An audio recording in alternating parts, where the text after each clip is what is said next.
नमस्कार। मुख्यमंत्री माझी लाडकी बहीण योजनेमध्ये फॉर्म भरलाय, आतापर्यंत अर्ज पेंडिंग दाखवतो। या व्यतिरिक्त विविध बहिणींचे प्रश्न आपण या व्हिडिओच्या माध्यमातून सविस्तररित्या समजून घेणार आहोत।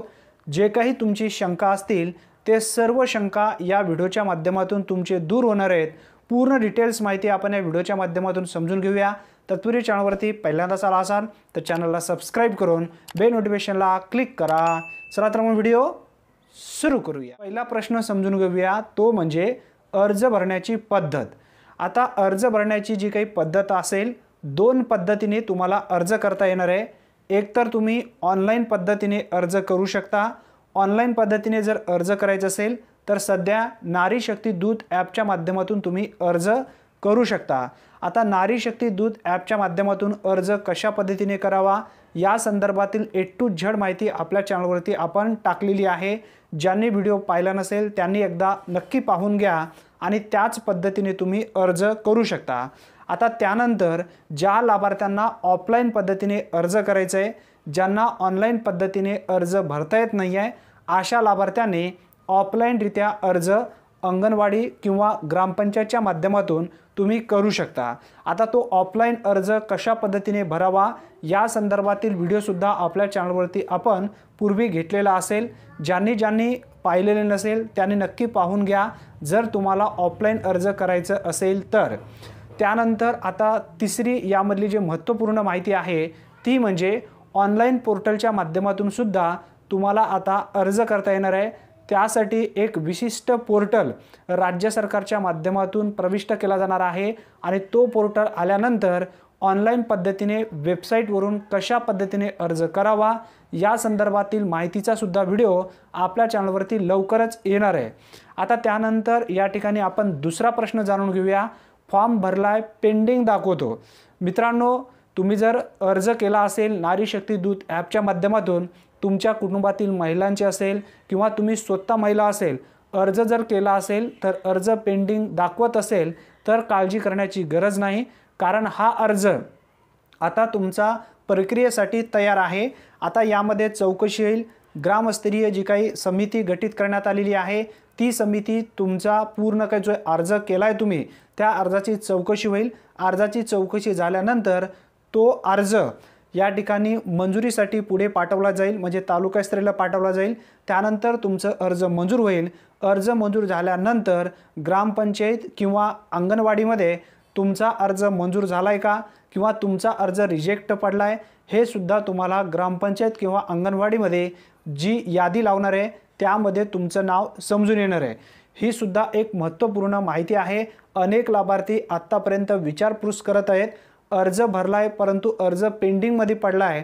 तर अर्ज पेंडिंगमध्ये पडलाय म्हणजे तुमचा अर्ज रिजेक्ट झाला नाही किंवा तुमचा अर्ज पूर्णपणे बाद झाला नाही, फक्त प्रोसेससाठी तुमचा अर्ज राज्य सरकारकडे पाठवण्यात आलेला आहे। त्याचा व्हेरिफिकेशन होईल। व्हेरिफिकेशन झाल्याच्या नंतर तुमचा अर्ज मंजूर होईल।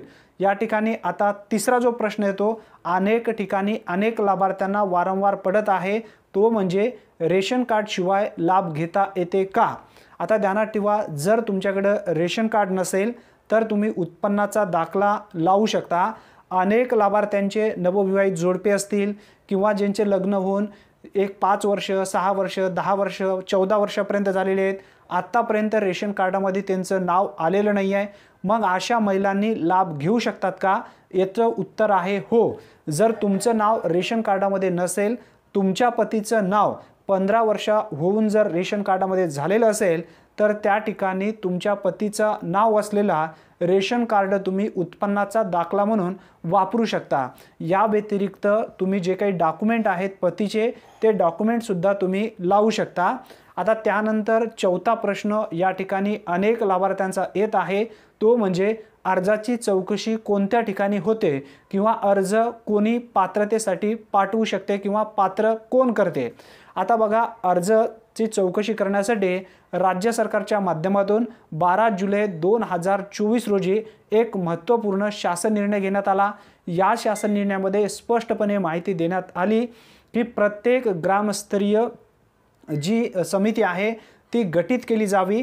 त्यामध्ये ग्रामसेवक असेल, ग्राम रोजगार सेवक असेल, अंगणवाडी जे काही सदस्य असेल ते असतील आणि या व्यतिरिक्त जे विविध अधिकारी ग्रामपंचायतीचे असतील या सर्वांची मिळून एक ग्रामस्तरीय समिती गठीत केली जाईल आणि त्या समितीच्या माध्यमातून तुमच्या अर्जाची चौकशी केली जाईल। अर्ज चौकशी झाल्यानंतर जर तुमचं अर्ज योग्यरित्या भरला गेला, त्यामध्ये काही तफावत नसेल, त्यामध्ये काही त्रुटी नसेल, तर तो अर्ज मंजुरीसाठी पाठवला जाईल आणि त्यानंतरच तुमचा अर्ज मंजूर होईल। अनेक लाभार्थ्यांचे अर्ज त्रुटीमध्ये पडतील। जर काही त्यामध्ये काही अपवाद असेल किंवा काही तफावत असेल तर अशा पद्धतीने यामध्ये रेशन कार्ड असेल, त्यानंतर आधार कार्ड असेल, त्यानंतर बँक पासबुक असेल, त्यानंतर मतदान कार्ड असेल किंवा या व्यतिरिक्त जे काही तुम्ही डॉक्युमेंट त्या ठिकाणी अपलोड केलात त्यामध्ये जर काही चूक असेल तर ते दुरुस्तीसाठी परत तुम्हाला त्या ठिकाणी चान्स दिली जाईल।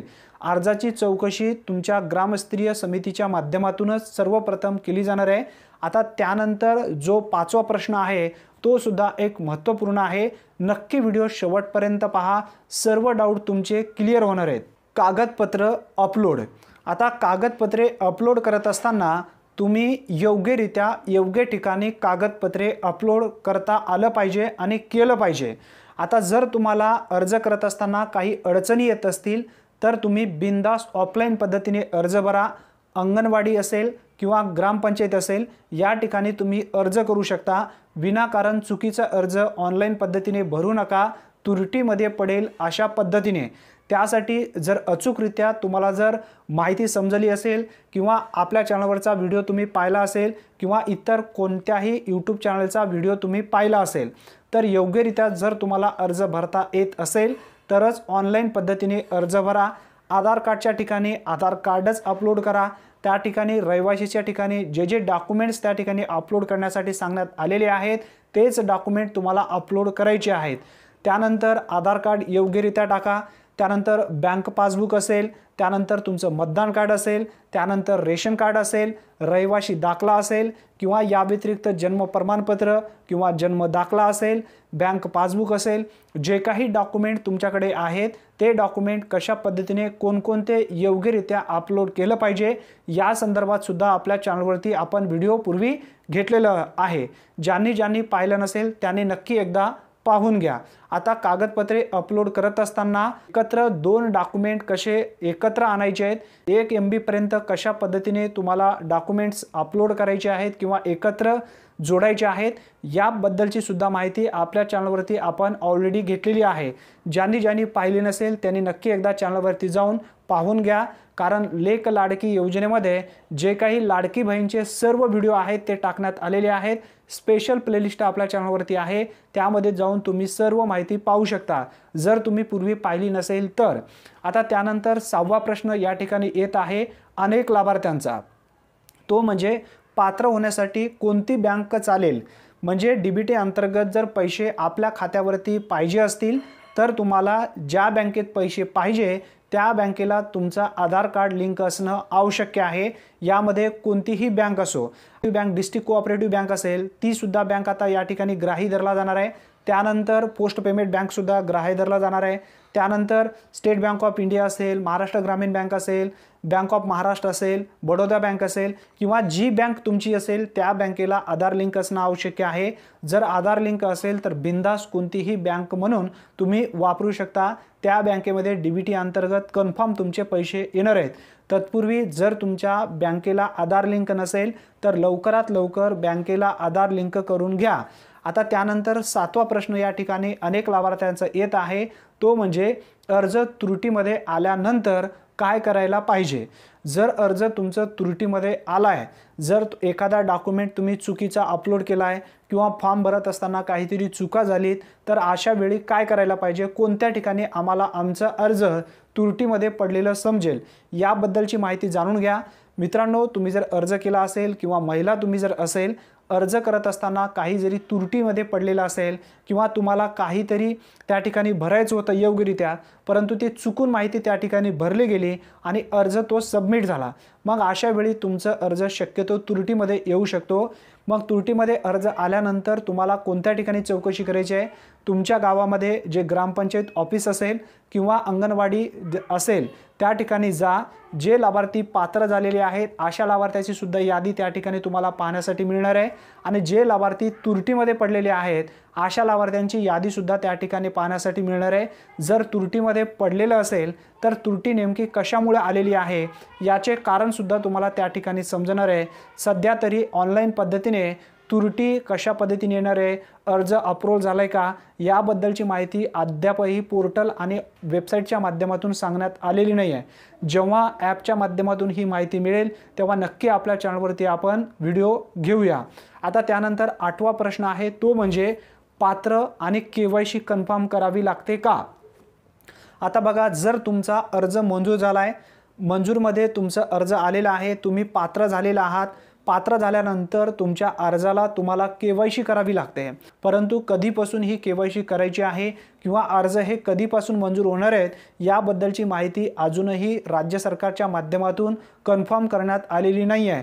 लवकरच हे सर्व अर्ज पात्र होतील। अर्ज पात्र झाल्यानंतर तुम्हाला कोणत्या ठिकाणी पाहायचं आहे याबद्दलची ऑनलाईन जर काही माहिती जर तुम्हाला पाहायची असेल तर ती माहिती कशा पद्धतीने पाहावी या संदर्भात सुद्धा आपल्या चॅनलवरती लवकरच व्हिडिओ येईल।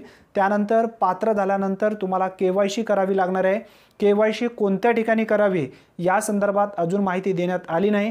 जेव्हा माहिती होईल एकतर OTPच्या माध्यमातून असेल किंवा थंब इम्प्रेशन असेल, या दोन्हीपैकी एक जर KYC करायची असेल तर मोबाईलच्या माध्यमातून KYC कशा पद्धतीने करावी याबद्दलची सुद्धा माहिती आपल्या चॅनलवरती घेऊया। अंगठा मारून KYC कोणत्या ठिकाणी करायची याबद्दलची सुद्धा माहिती आपल्या चॅनलवरती आपण घेऊया।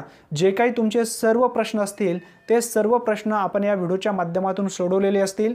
अनेक शंका विविध महिलांना असतील किंवा लाभार्थ्यांना किंवा ज्यांनी अर्ज करत असेल अशा सर्वांना पडत होते। या सर्वांचं उत्तर तुम्हाला या व्हिडिओच्या माध्यमातून थोडक्यात मिळालं असेल। अचूक माहिती आपल्या चॅनलच्या माध्यमातून आतापर्यंत मिळालेली आहे, इथून पुढे सुद्धा भविष्यामध्ये मिळणार आहे।